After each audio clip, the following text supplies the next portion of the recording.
Good morning, everybody. It's an honor and privilege that I have been invited in this August conference on a very time-befitting and relevant topics on Agile Business Amid Tuna world for sustainability and innovation. I'm humbled, I'm privileged, I'm overwhelmed, and it's a wonderful campus with so many wonderful teachers, faculties, and wonderful students. I'd like to pay my deep tribute and respect for Madam Vasavara Yashwari, who dreamed and visioned this institution. I came to know that she was 3 times Member of Parliament, 1 time Union Minister, and she was founder of a couple of institutions.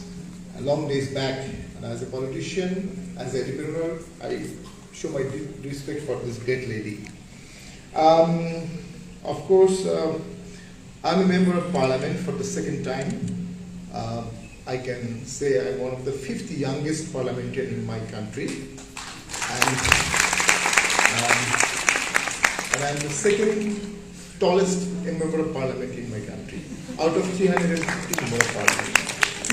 I'm from the opposition. I'm also a member of a standing committee, and I was a chairman of a standing committee before. I'm a barrister. I used to work with Mr. M. Amirul Islam, who was a constitutional draftsman of our constitution. He was one of the founding fathers of our country. And I'm at the moment chairman, Board of Trustees of Dhaka International University. At the very beginning, I take the opportunity to say a few words about Dhaka International University. Unlike many institutions, Dhaka International University was founded by a pure, solid academician. My father, late Professor Mufizul Islam Patwary. He was a professor of law, University of Dhaka.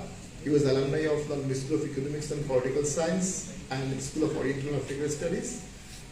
During his lifetime, he established as many as 16 institutions, and Dhaka International University is one of them.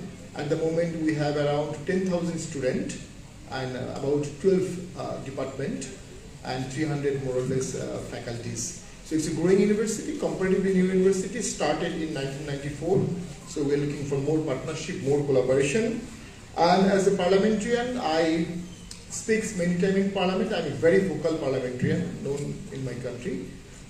In last 5 years, I speak in parliament for a cumulative time of over 500 minutes. And that's a small record in my country. And sometimes I try to speak in a very academic way, sometimes in a layman's way. Sometimes I use the methodology of cheap populism, and some of my speech went viral, and last one it was viewed by 7 million people. And I also regularly appear in TV talk shows in my country, and in last 10 years I appeared as many as 500 times. That also a record for a young politician. 500 times I appeared in many talk shows. Now, coming back to today's topics, that's the Agile Business Amid Tuna world. Definitely, that is a comparatively old approach, but we have crystallized in new articles. I know throughout the day, 100 pages of literature have been reviewed, and many papers will be presented. I don't want to go to this academic side. Of course, it means adaptability, it means innovation, it means innovation, it means, of course, the predictability, the capacity to predict future. That it includes, and of course, it included team spirit, unity, and of course, it includes a collaborative, innovative approach.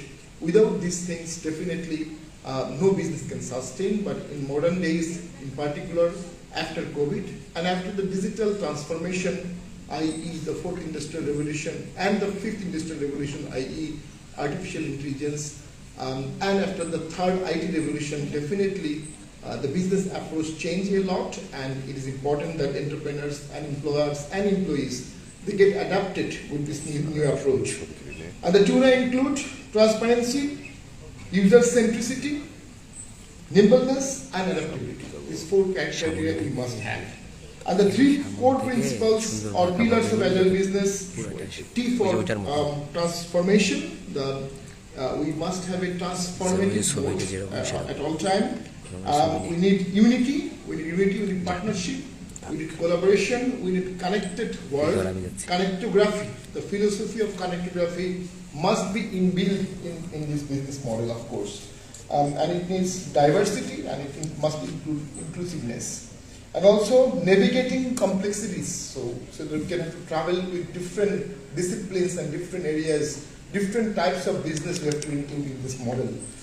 We have to collect data, that's very important, so that we can predict business prospect and business future and business risk. And also it's important that we use those data to action. To have only data is not important. Data to action is very important, of course.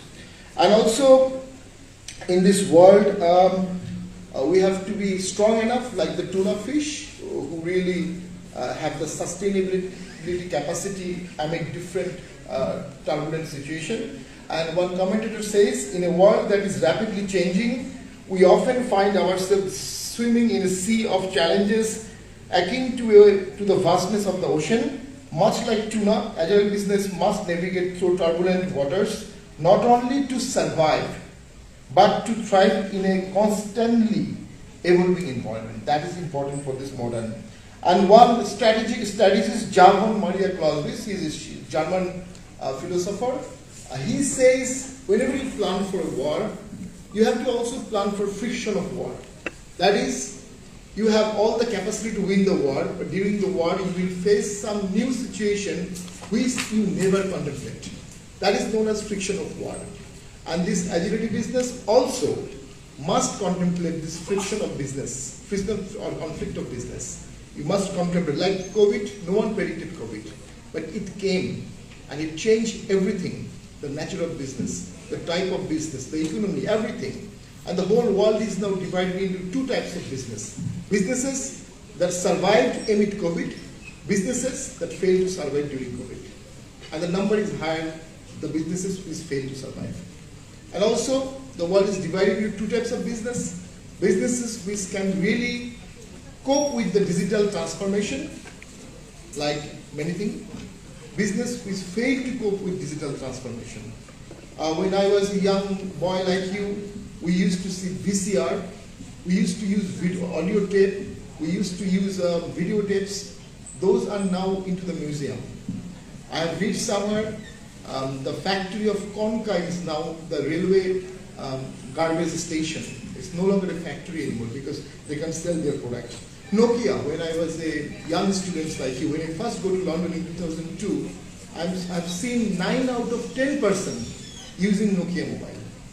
But now you will not find 1% or 0.001% people who use Nokia. Just within 10 years, it almost disappeared from the market. So this transformation is very important. And also, it's important that you do proper planning. Plan is important, but planning is more important because that includes many things. And US President Eisenhower once says, the point is that plans are good to work on, but should always consider the constant uncertainty surrounding them. Plans are only as good as their flexibility. So we also need proper planning. And then whenever we talked about sustainability, innovation, inclusion, or agile business, tuna, whatever we say, we cannot avoid the consequence of climate disaster. We cannot avoid the consequence of climate change. I prefer the term disaster because change is sometimes positive, but whatever happening in climate, there is nothing positive, everything is a disaster. So we have to look entire business model with a climate lens, and same for tuna, because the tuna fish also contributing in keeping the ocean ecology. Just as tuna play a vital role in maintaining ecological balance, business must become responsible stewards of resources, adopting sustainable practices that preserve our environment for generations to come. So we have to adapt our intergenerational equity, our intergenerational justice or climate justice, so that we have to preserve our climate for the present generation, we have to preserve climate for our future generation as well. This is why, because we are facing global warming, unprecedented in last 3,000 years. At the moment, our CO2 emission is highest in last 1 million years, and our glacier retreat is highest in last 3,000 years. So we are going to face a huge climate disaster in the upcoming days, because the target we set to keep our global warming up to 0.5%, a 0.5 degree increase, we're going to definitely fail the target. We know that. If we fail that target, countries like Bangladesh, 25% of our land will be underwater, and 25% of our people will be at the risk of being climate refugee. So any business model have to look into the eyes of climate lens. So we have to think of 4P. That's very important whenever we talk about business, agile business or anything. First, we have to think of planet and planet. Second, we have to think of people, must. Third, we have to think of partnership. Without partnership, no business can grow alone as a lonely island. And of course, fourth, we have to think of profit. Profit will come in the fourth. And we have to aim for a couple of zeros. That's very important. Zero unemployment, zero poverty, and zero CO2 emission. Why I'm talking about zero unemployment? Because if you now gather all the unemployed people in one country, that country alone will be bigger than India or China. So zero unemployment we must look into. And I think this conference after COVID, during the Russia and Ukraine war, is a really eye-opening conference, and we all will learn a lot from this conference. And I really congratulate Ballary Institute for holding this international conference, and with so many students and so many academicians and luminaries. I'm sure this conference will show new light in this global business crisis situation, and I'm sure it will be a good takeaway for us also from this part to Bangladesh. We visited South India many times. I look like South Indian. I like South Indian food, and the people here are so nice. I visited almost 70% of entire India, almost. So whenever I come to India, my Indian friends take travel advice from me, most of the cases. So thank you for inviting us. I don't want to take much longer time.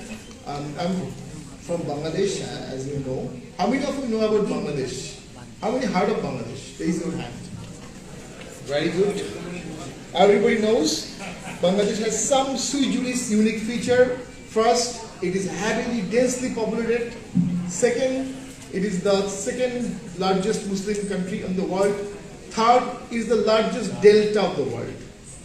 And fourth, this is the only country in the entire world who win her independence twice in 24 years. So first, we get our independence in 1947 from British colony, and then again 1971 from Pakistan. And it is the only Muslim populated country in the entire world who has no border with any other Muslim country. And India, Bangladesh, I think we have border around 3,000 kilometers. It's a very complicated, large border. So in 1971, India was our great friend. They helped Bangladesh a lot. They hosted about 10 million refugees from Bangladesh in 1971, and also participated laterally in our independence war, and Bangladesh became independent on 16 December 1971. So this is our country, and it is also our fastest growing economy. That is very important. I'd like to share a few points about Bangladesh, then I will close. Our per capita income in 1971, it was like $150, but now in 2021 it was $2,500. It is increasing constantly. 5% of world's population use Bangladeshi clothes. Our garments is extraordinary, and 3 million women working in our garments, and almost 10 million people working abroad all over the world. They are sending around 25 to 30 billion dollars in a year as our remittance, and that is our strength of our economy. And 2 years ago, before COVID, our reserve was 48 billion. Compared to a small country, it was a very strong reserve. Now our reserve is 25 billion. Still, we are safe during all the economic crisis. And this is because it's full of youth. This is because our youths are techno-friendly. Because this is because we are a country of large democratic dividend, and this is also because it's an extremely religiously tolerant country. So I invite all of you to visit Bangladesh. We are also holding a conference in November. So come to our green country and explore more. Thank you, everybody. Thank you very much.